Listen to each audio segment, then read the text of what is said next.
Manila. Sa loob po kasi ng Intramuros, originally we have 7 churches. Unfortunately, after po ng World War, meron na lamang tayong isang simbahan na natirang nakatayo. Ano pong simbahan yung natirang nakatayo sa after ng World War? That is the San Agustin Church. The oldest stone church po, hindi lamang sa Manila, kung hindi po sa buong Pilipinas. And count na rin po siya as UNESCO Heritage Site.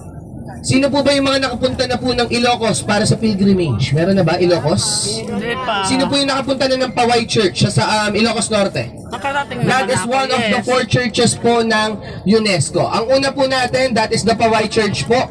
Pangalawa natin, sino yung nakapunta sa simbahan ng Santa Maria, Ilocos Sur? Hindi ko pa narating. Naalala po ba?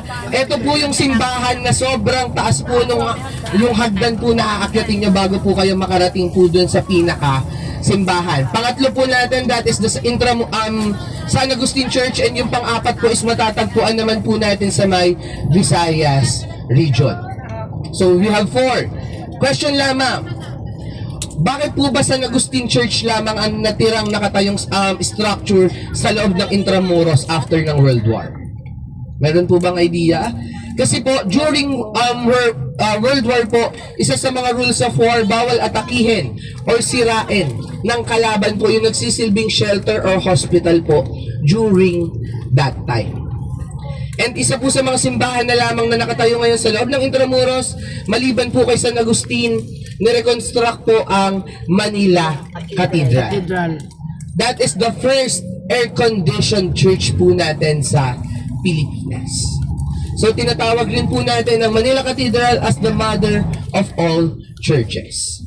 Kapag sinabi natin air-conditioned church, una natin Manila Cathedral, sa palagay niyo saan kaya yung pangalawa? Sa meron isa sa... Ito po yung pinupuntahan nating simbahan sa Antipolo. Ano po ba simbahan sa Antipolo?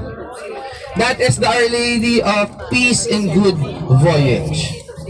So, dun muna tayo sa Our Lady of Peace and Good Voyage. Alam niyo po ba ang kwento po ng Antipolo Cathedral?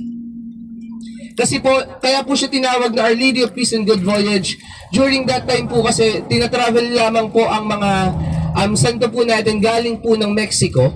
Papunta po dito sa Pilipinas, gumagamit lamang po sila ng transportation gamit po ang sea.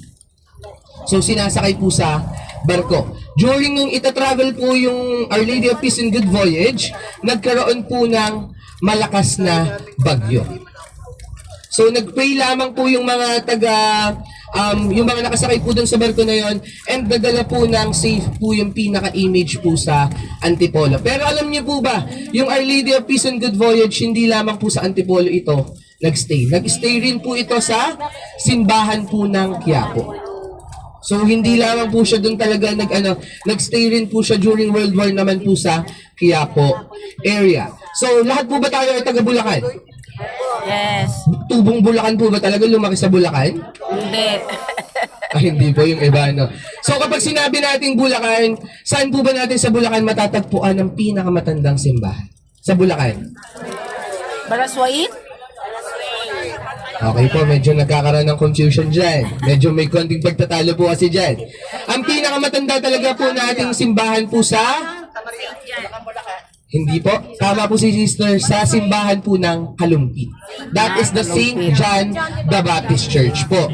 Kuya Jet, bakit ang sinasabi nila ang Baraswain Church po? Kasi po kaya siya isa sa mga pinakakilalang simbahan. So magkaiba po yung pinakamatanda sa pinakakilala.